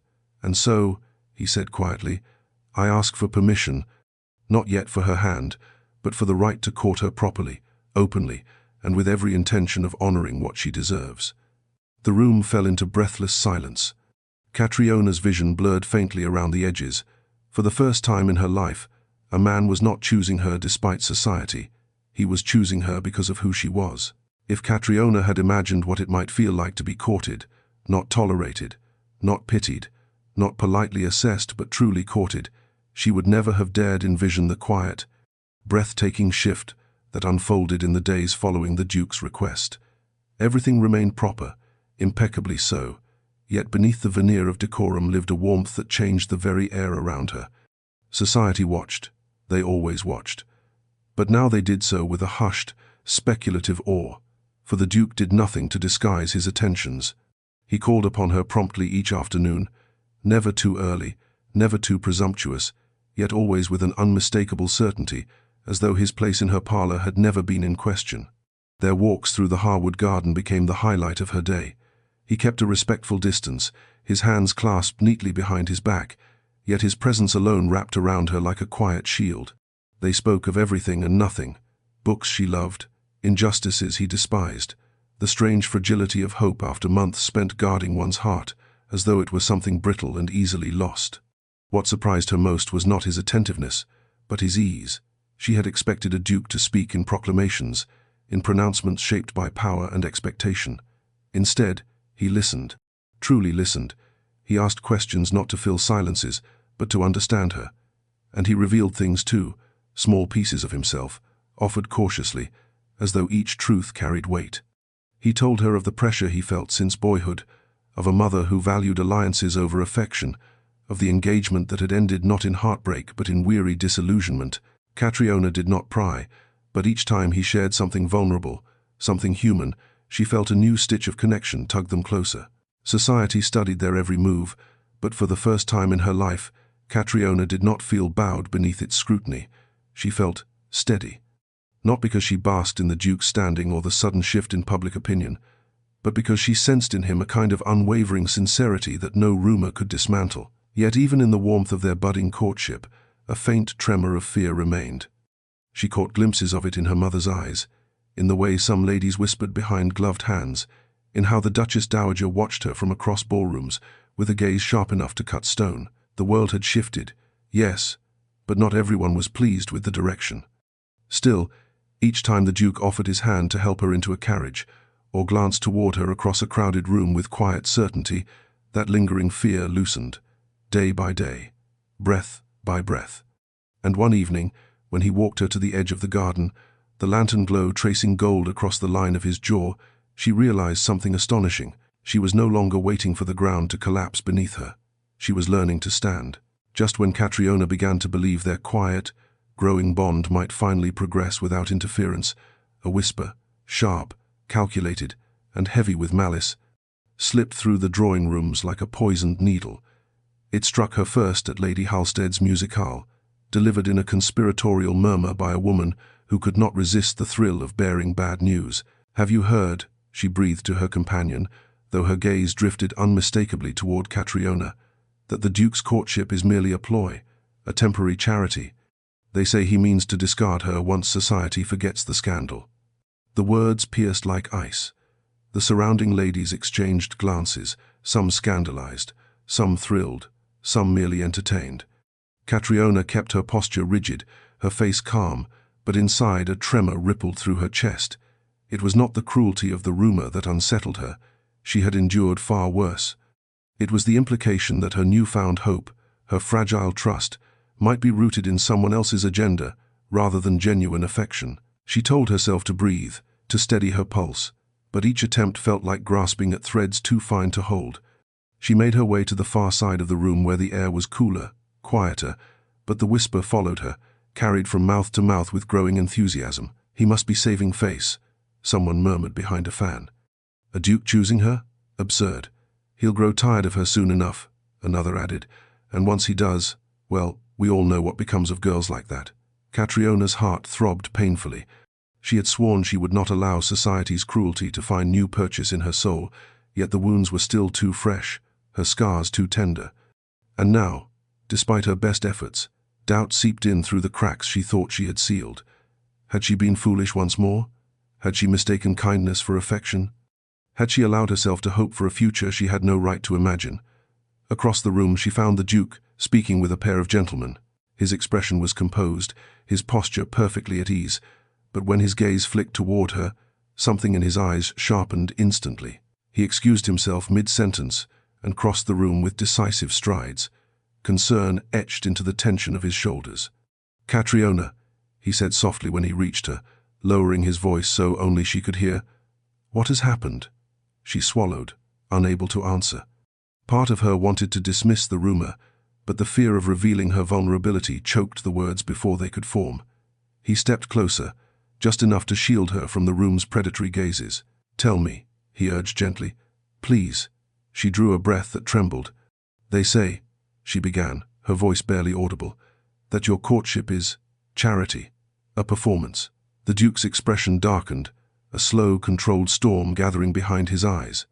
"Then," he said, voice steady with a promise she did not yet understand, "it is time I show them what it truly is." Before Catriona could form a single word in protest, before she could gather her fractured composure or plead with him not to make the moment worse, the Duke took her hand with a certainty that sent a shock through her veins. Not improper, not reckless, but unmistakably deliberate. And then he turned, guiding her with gentle insistence toward the very center of Lady Halstead's opulent salon, where conversations hummed like restless bees and the room brimmed with guests who delighted in observing the downfall or triumph of others with equal enthusiasm. The sudden shift in attention was immediate. A hush rippled outward as fans stilled and heads turned, curiosity sharpening into anticipation. Catriona's breath caught painfully. "Your Grace," she whispered, her voice urgent and trembling, "please, this is not necessary." "It is," he said quietly, firmly, without hesitation. When they reached the open space near the pianoforte, where the chandeliers cast their brightest light, he released her hand only to turn toward the crowd with a composure that bordered on breathtaking. Every movement he made carried the weight of his title, the authority of his lineage, and the fierce conviction of a man whose patience had reached its end. "Ladies and gentlemen," he began, his voice steady and resonant, "it has come to my attention that rumors regarding my intentions toward Lady Catriona Harwood have begun to circulate yet again."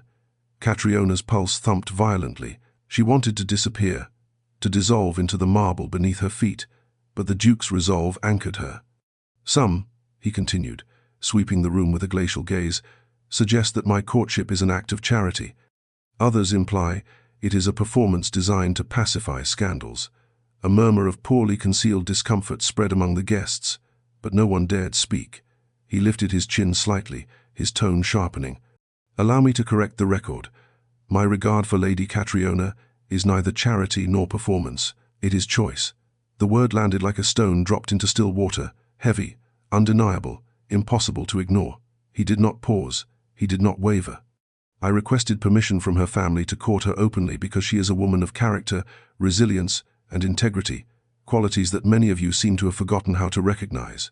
The crowd stiffened, some bristled, some flushed with shame, some stared wide-eyed as though the very foundation of their social order had shifted. He stepped closer to Catriona once more, not touching her, yet anchoring her with the warmth of his nearness. "And should there be any further doubt," he added, voice lowering though the entire room still heard, "I will say this: I do not offer my time lightly. I do not offer my intentions lightly. And I do not offer my heart lightly." Her breath faltered, her world narrowed. For a heartbeat, she was not certain she was still standing. Then he turned, inclining his head toward her with reverence that left her trembling. "Lady Catriona has my respect, she has my admiration, and she has my pursuit, with every sincerity I possess." Silence swallowed the room, not hostile, not mocking, just stunned. And in that stunned quiet, something inside Catriona broke open, not fear, not despair, but a fragile, overwhelming bloom of hope. The scandalous whispers that had once chased Catriona through every drawing room in London fell strangely silent after the Duke's declaration. Not gone. Society never surrendered gossip entirely, but hushed, subdued, stripped of its previous malice. People watched her now with something almost resembling respect, or at the very least caution, as though they sensed the ground had shifted beneath their feet and did not yet know where to step. But the quiet that followed did little to settle the storm within her. That night, long after the guests dispersed and the carriages rolled away, Catriona found herself unable to sleep. She paced her chamber lit only by the low flicker of candlelight, her thoughts a restless torrent. The Duke had spoken before the entire assembly with a conviction that had left her breathless, her heart thundering with a mixture of disbelief and wonder. Yet his final words, "I do not offer my heart lightly," echoed through her chest with equal parts joy and terror. She knew something was coming, something decisive, something that would change everything. And the weight of that knowledge made her hands tremble. Her mother entered quietly, drawn by the faint glow beneath the door. For a moment she simply watched her daughter, her expression softened by a tenderness rarely shown openly. "You are frightened," she said gently. Catriona paused, hugging her shawl around her shoulders. "I am overwhelmed," she whispered. "I spent so long believing I was unwanted, unworthy, unmarriageable. I do not know how to carry something as heavy and as fragile as hope." Her mother approached, placing warm hands on her daughter's trembling shoulders. "My darling, hope is not fragile. Fear is, and you have lived under fear for far too long." Catriona closed her eyes, leaning into the comfort of the touch. "Do you think," she asked softly, "that he means to—" She could not finish the sentence. Her mother smiled, a slow, knowing smile. "I think," she murmured, "that a man who speaks as he did today is not a man who intends to wait long." The truth of it settled between them like a soft, shimmering thread. Catriona returned to the window once her mother left, staring out at the moonlit garden, the very place where the Duke had once steadied her hurt, once offered her comfort, once shifted the axis of her world, without her realizing it. Tomorrow felt like a precipice, a threshold, a moment poised between fear and promise. She pressed her palm to the glass, the cold seeping into her skin. She did not know what the Duke would say when he arrived the next day, but she knew, deeply, undeniably, that whatever he offered, it would not be born of charity, or pity, or the whims of society. It would be choice. And for the first time in her life, she let that truth settle into her bones. The morning arrived with a stillness so pronounced it felt orchestrated, as though the world itself held its breath in anticipation. Catriona dressed slowly, her hands trembling as she fastened each button of her pale blue day gown, the color soft enough to steady her nerves yet elegant enough to honor the gravity of the moment she sensed approaching. Her mother moved quietly around the room, offering small smiles of reassurance but giving her daughter the space she desperately needed. When the carriage wheels finally sounded in the drive below, Catriona felt her breath seize. She descended the stairs with measured steps, her pulse thrumming like a living thing in her throat, and found the Duke waiting in the drawing room, standing, not seated, as though he could not bring himself to rest while his heart carried such weight. He bowed when she entered, but the gesture felt different today, laced with reverence rather than simple courtesy. "Lady Catriona," he said, his voice steady but threaded with something deeper, something unguarded. She gestured lightly toward the settee. "Your Grace, please, sit." But he shook his head. "I cannot." And then, before she could ask why, he took a slow step toward her, the distance between them shrinking until she could feel the quiet hum of his breath in the space they shared. "I asked your mother for permission to court you," he began, "but today I must ask something far greater." Her heart clenched, fragile and breathless. He paused, as though choosing each word with exquisite precision. "Catriona, these past weeks I have witnessed your courage. I have seen you face cruelty with dignity, face despair with resilience, and face isolation with quiet strength that humbled me long before I ever found the words to admit it." Her eyes stung, and she lowered her gaze, overwhelmed. But he stepped closer still, lifting his hand in a gesture so tentative it felt like a question. When she nodded, he gently took her hand in his thumb brushing her knuckles with the lightest tremor. "I do not offer my heart easily," he said, his voice low, "but I offer it to you, freely, completely, without hesitation." The world seemed to quiet around them, the room shrinking to the warmth of his words. "Catriona Harwood," he said softly, "will you marry me?" Her breath left her in a single, devastating rush, not of fear, not of doubt, but of the kind of overwhelming relief that made her knees tremble. Tears blurred her vision, and she pressed her free hand to her lips, trying to steady her voice. "Your Grace," she whispered, "do you truly wish—" "I do," he said with certainty that steadied her. "Not because society approves or expects it, but because you are the woman I choose." For the first time in her life, Catriona felt the weight of unworthiness lift like mist from her shoulders. She exhaled, trembling, and nodded. "Yes," she whispered, "yes, I will marry you." And the moment the words left her lips, the Duke's eyes softened with a joy so quiet, so profound, that Catriona knew her world had forever changed. News of their engagement traveled through London with a swiftness that startled even those accustomed to society's appetite for gossip. Catriona had barely finished breakfast the following morning when a flurry of carriages began appearing outside the Harwood residence, each one delivering calling cards embossed in gold filigree from people who had spent the entirety of the season avoiding her like an unpleasant draught. The sudden surge of interest might have amused her had she not been so overwhelmed. She stood at the drawing-room window, watching the wheels stir dust along the lane, feeling an odd mixture of triumph and disbelief settle beneath her ribs. For the first time in her life, society came because of her, because she was wanted, chosen, cherished, not because she provided a spectacle to dissect. Her mother floated around her in a daze, alternating between tears of joy and frantic bursts of preparation, as though the entire household needed to transform overnight into something worthy of a duchess to be. Catriona tried to steady her, though she herself felt unsteady in ways she could scarcely describe. When the Duke arrived, everything in the house seemed to exhale. He entered the drawing-room not with the solemn gravity of a man performing duty, but with the quiet confidence of someone who knew exactly where he wished to stand, and whom he wished to stand beside. Catriona rose to greet him, her cheeks warming as he bowed over her hand with a tenderness that made her heart tighten all over again. "Are you overwhelmed?" he murmured, low enough that only she could hear. She let out a breath that trembled. Profoundly, his lips curved faintly. "Allow me to share the burden." And share it he did. Together they received callers, duchesses with stiff smiles, young ladies with narrowed eyes, matrons who attempted to hide their surprise behind exaggerated pleasantries. Some extended genuine congratulations. Others spoke with brittle courtesy, as though attempting to rearrange their understanding of the world around this unexpected outcome. A few looked at Catriona with something like awe, realizing too late that the very woman they dismissed as unmarriageable had become the future Duchess of Ashworth. Through it all, the Duke remained at her side, calm and resolute, answering inquiries with gentle firmness, always directing attention back to Catriona as though the entire room existed simply to honor her. It was a quiet rebellion, one that sent ripples through every corner of the drawing-room. For the first time, she felt truly seen, not as a curiosity, not as a burden, but as an equal. By the time the final carriage departed, the sun dipped low, casting long shadows across the floor. Catriona sank onto the settee, exhausted, but filled with a warmth she struggled to contain. The Duke joined her, not sitting too close, yet undeniably present. "You bore it with remarkable grace," he said softly. She looked up at him, feeling the truth settle deep into her bones. "For the first time," she whispered, "I did not feel alone." His gaze softened with something quiet and profound.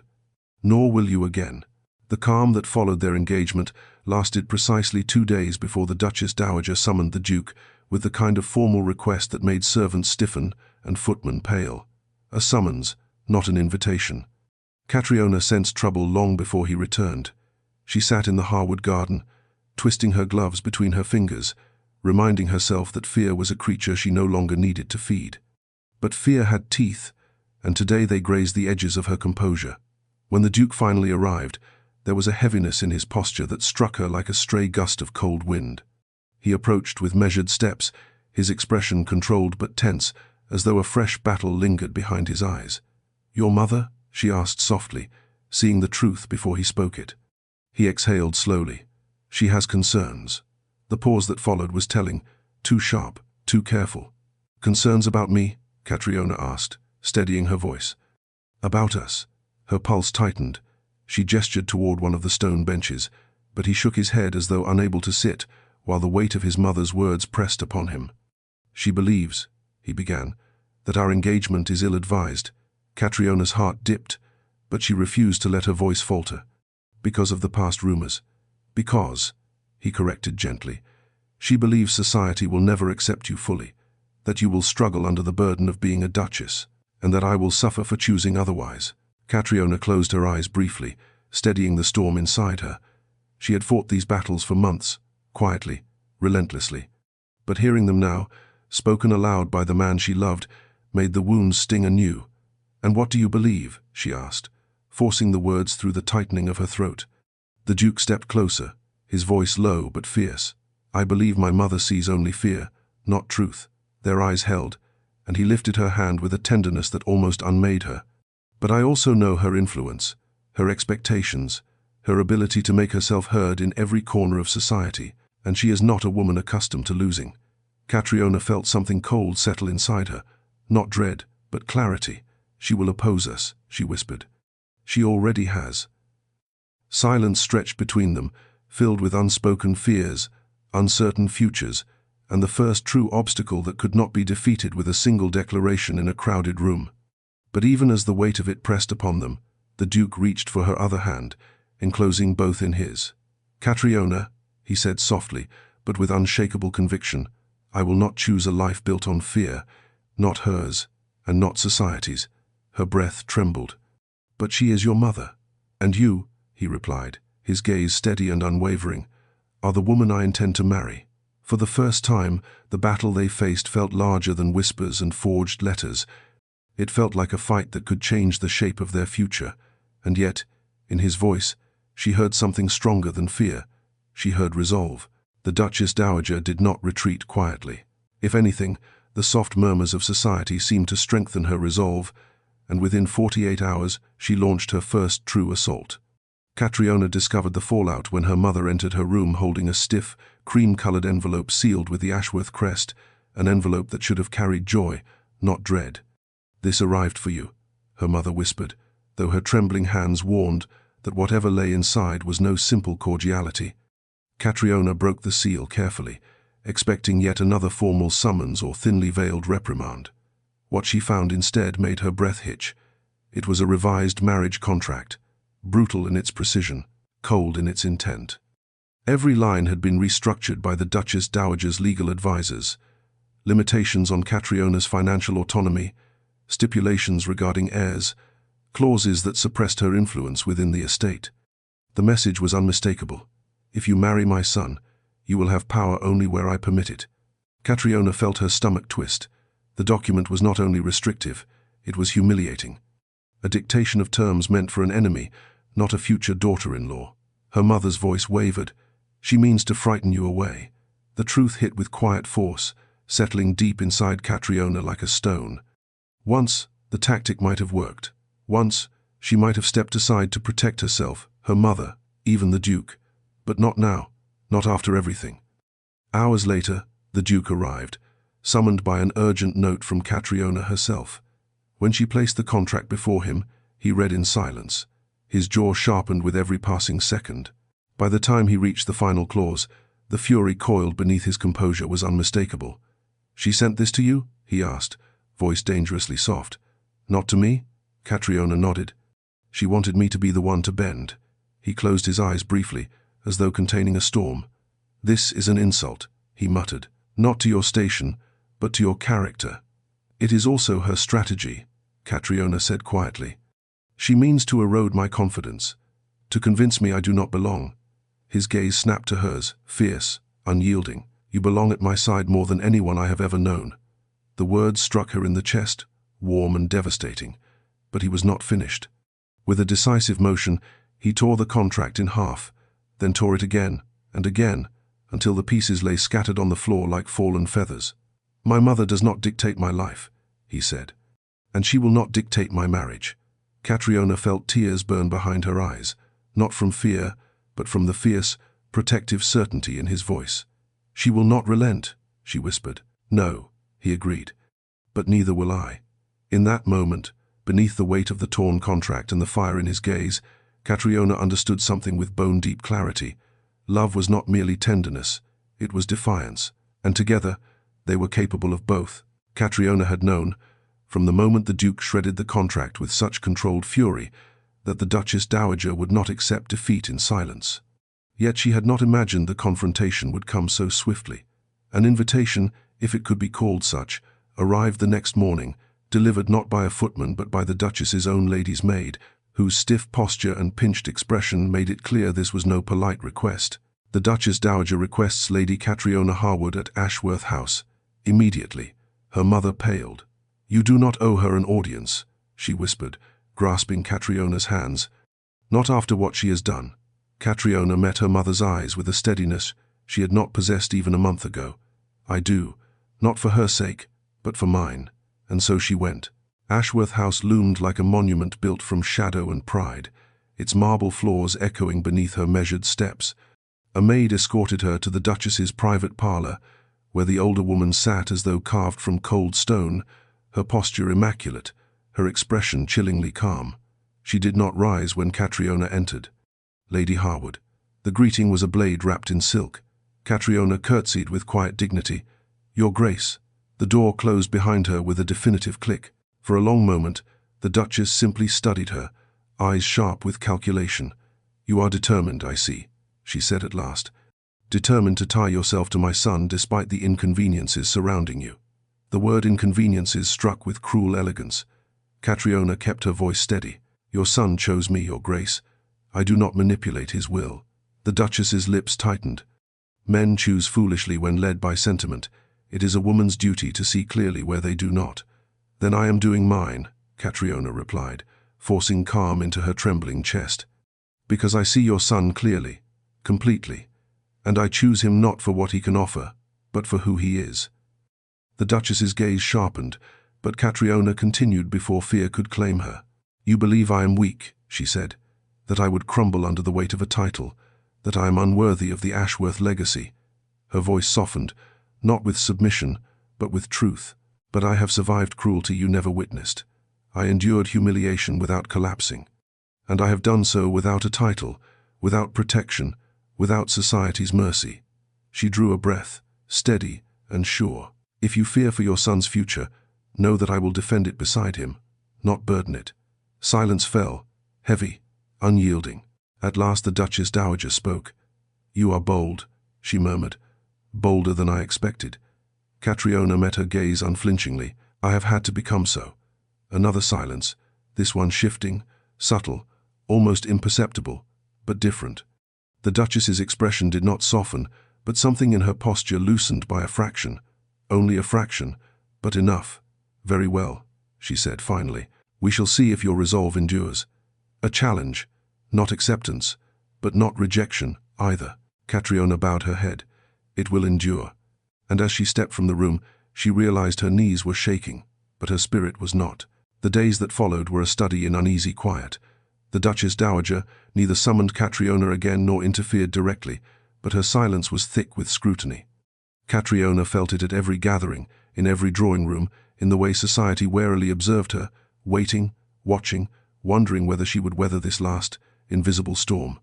What they did not know was that Catriona felt the weight of that silence just as acutely. It pressed against her ribs each morning, lurked behind her thoughts each night, whispering questions she tried not to ask. Had she convinced the Duchess of anything, or merely provoked a deeper disapproval? Yet she carried herself with composure, determined not to falter. She had done all she could, not through charm or pretense, but through honesty, through courage, through refusing to shrink beneath the expectations of others. The Duke remained her constant anchor. He visited each day, his presence steadying her even when fear crept up the edges of her resolve. He did not speak often of his mother, but when he did, his words were laced with restrained frustration and fierce loyalty, both to his title and to Catriona. "She will see you eventually," he told her one afternoon as they walked through the frost-tipped Harwood garden. "She cannot ignore the truth forever." Catriona wanted to believe him. She tried to. But even hope carried a tremor. Then, on a morning brushed with the pale rose of early winter, a letter arrived. This time the seal was unmistakably genuine. Ashworth House, the Duchess Dowager's hand. Catriona opened it with breath held tight in her lungs. The message inside was short, shockingly so. "Lady Catriona, you are requested at Ashworth House this afternoon for a matter of significance." The Duchess Dowager. requested, not summoned, not compelled. Catriona felt her heart thrum with cautious, tremulous hope. She arrived at Ashworth House accompanied by the Duke, who insisted, quietly but firmly, that he would not let her face whatever awaited alone. The Duchess met them in a smaller salon this time, one warmed by a fire and softened by afternoon light. She stood when Catriona entered. Catriona sensed immediately that something had changed, not warmth, not acceptance, not yet, but something gentler than contempt. The Duchess regarded her for a long moment before speaking. "Lady Catriona," she said, "I have made inquiries of my own." Catriona's pulse faltered. "And I have been educated," the Duchess continued carefully, "on the nature of the rumors that plagued you." Her gaze flicked briefly to her son, then back. "It seems I underestimated the cruelty directed at you, and the strength with which you withstood it." Shock washed through Catriona, so sharp she nearly stepped back. The Duchess lifted her chin with one last measured breath. "I do not claim to have been mistaken," she said, "but I will say this. You have shown resolve I cannot ignore, and loyalty that I cannot dismiss. A pause, a beat, a shift. You will make a duchess of surprising capability. For the first time, genuine approval, not grudging tolerance, not resigned acceptance, glimmered in her eyes." Catriona exhaled, a breath she felt she had been holding for months, and the Duke's hand brushed reassuringly against hers. She had been tested, she had endured, and now, at last, she was welcomed. The morning of their wedding dawned with a softness that felt almost unreal, as though the sky itself understood the delicacy of the moment and wrapped the world in pale gold to protect it. Catriona stood before her mirror, while her maid fastened the final pearl at the back of her gown, the white silk shimmering like captured moonlight with every breath she took. Her reflection felt both familiar and impossibly new. She was still herself, still the woman who had once walked into ballrooms with dread clawing at her ribs, still the girl society had labeled unmarriageable, but she was also someone transformed by the quiet, unwavering devotion of a man who had seen her not as a scandal, nor a burden, nor a curiosity, but as a partner worthy of standing beside him. As she descended the staircase, her mother waited at the landing, eyes glistening with a pride that spoke of every fear, every tear, every whispered hope she had carried in her heart. "You look," her mother breathed, "exactly as you were meant to look on this day." Catriona smiled softly, warm to her core. Together they stepped into the carriage that carried her towards Street, Bellamar Chapel, its stone facade glowing warmly in the early light. Guests filled the pews inside, their faces alight with curiosity and admiration alike. But for once their presence did not suffocate her. She walked through the entrance not as a spectacle for their inspection, but as a woman walking toward her future, with a heart steadied by truth. Then, there he was. The Duke stood at the altar, in formal attire, embroidered with subtle silver threading that caught the light with every breath he drew. But what held her entirely was the way he looked at her, as though nothing in the world had ever made more sense than her walking toward him in this moment. His expression softened into something so tender, so unguarded, that her eyes stung with a swell of emotion she could not contain. Their ceremony unfolded like the turning of a final, sacred page, vows spoken not for the room, not for society, not for any audience but each other. When the Duke took her hands in his, the warmth of his palms grounding her, he whispered just loud enough for her alone, "You were my choice long before you realized you could be chosen." Her breath trembled at the truth of it. When the officiant pronounced them husband and wife, a quiet hush swept the chapel before dissolving into soft, joyful murmurs. The Duke lifted her hand and pressed his lips against her knuckles with a reverence that made her heart ache in the sweetest way. And as they stepped back down the aisle together, the sunlight catching the intricate lace of her gown and the polished silver of his buttons, Catriona felt the weight of the world shift beneath her feet, not collapsing, not trembling, but settling. She had walked through cruelty, through humiliation, through fear so heavy it had once threatened to swallow her whole. She had survived society's scrutiny, the Duchess's disapproval, and the shadows of her own doubt. And now, with the Duke's hand warm around hers and a future stretched wide before them, she walked forward not as the unmarriageable girl they once mocked, but as the Duchess of Ashworth, resilient, chosen, and finally, unquestionably beloved.